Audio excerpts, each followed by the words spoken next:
I don't even know where to begin. My hands are still shaking, and my heart feels like it's stuck in my throat. I need to get this out somewhere.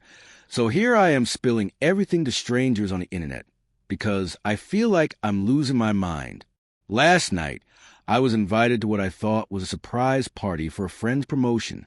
My wife, Emma, told me she'd be there early to help set things up and asked if I'd come later to make an entrance.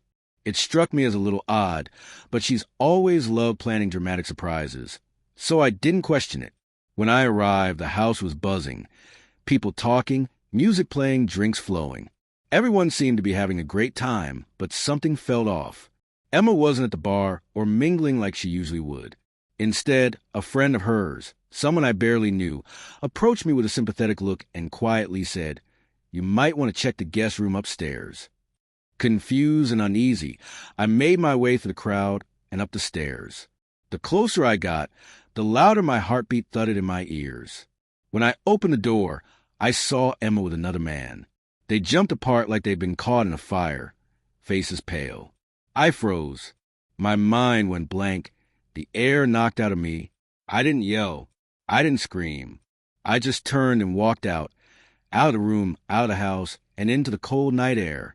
Emma came home later, but I couldn't look at her. She tried to speak, but I shut her down. I didn't have the energy for excuses. The next morning, she asked if we could talk. Reluctantly, I agreed. She sat across from me, glass of water in hand, her fingers nervously twisting together. "I know I've hurt you, Jake. I know I can't take it back, but I want to try," she said softly. "Try what?" I cut in sharply. "To fix this? Pretend like nothing happened." "No," she said, flinching. "I know we can't pretend, but I want to figure out a way forward together."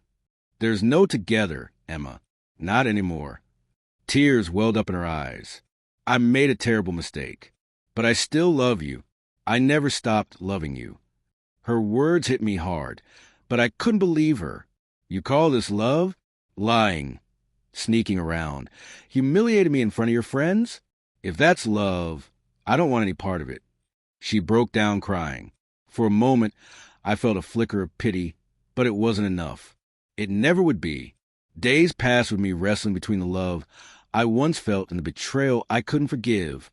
Eventually, the answer was clear.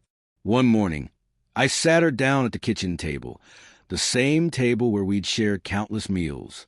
"I can't do this," I said, my voice final. "I can't pretend everything's okay. I can't trust you. And without trust, there's nothing left." She nodded, tears streaming down her face. "I understand. I'm sorry, Jake, for everything." "So am I," I replied. And that was it. The divorce was quick and quiet.